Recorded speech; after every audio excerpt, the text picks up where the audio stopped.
বলেছিলাম আপনাদের পরের ভিডিওতে কিলার হোয়েলের শো দেখাবো। প্লিজ এই ভিডিওটা শেষ পর্যন্ত দেখবেন, সত্যি এনজয় করবেন। কামোগাওয়া সি ওয়ার্ল্ডে এই হত্যাকারী তিমির শো কিন্তু প্রচণ্ড ফেমাস। সবার মতো আমরাও খুব মজা করেছি।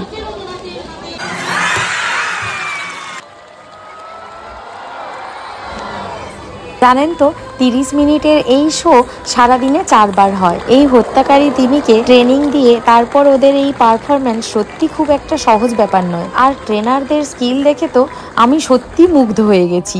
এত সামনের থেকে কিলার হোয়েল দেখছিলাম, তাদের গাগুলো তো একদম সাংঘাতিকভাবে চকচক করছিল।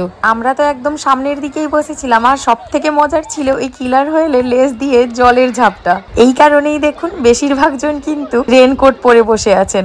আমি আর ফুজির পাপা রেনকোট পরেছিলাম, কিন্তু ফুজিকে পরানো যায়নি। ওর পাপা একটা রেনকোট হাতে নিয়ে ওকে মাঝে মাঝেই প্রটেক্ট করছিল। জানেন তো এখানে কিন্তু 3টে কিলার হোয়েল থাকে। ওদের 3 বোনের নাম হলো লাভি, লারা আর র্যান। লাভির একটা মেয়ে আছে লুনা, ও জাপানের অন্য একটা অ্যাকোরিয়ামে থাকে।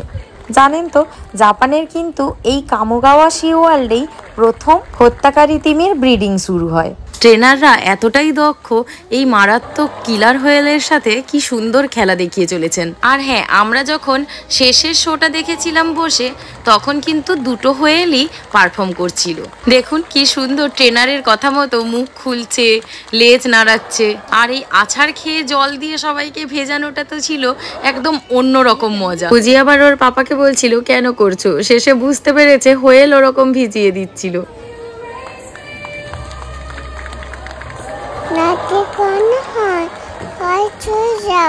ফুজির গায়ে আবার জল চলে আসলে ও বারবার বলছিল নটি করো না হোয়েল, বাড়ি চলে যাও।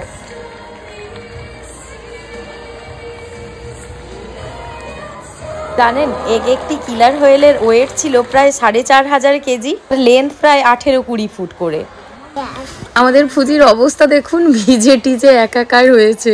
ওই দিন বাড়িতে এসে ফুজি গ্যালারির মতো করে সাজিয়ে ফেলেছিল ওর টেডি আর পুতুলগুলোকে। পেছনে ও একটা টুল নিয়ে বসে গেছে। তারপর ওদের বলছিল চলো তোমাদেরকে এবার কিলার হোয়েলের শো দেখাই। তারপর থেকেই এখানে আমরা প্রতিদিনই কিলার হোয়েলের শো দেখছি ফুজির ইমাজিনেশনে।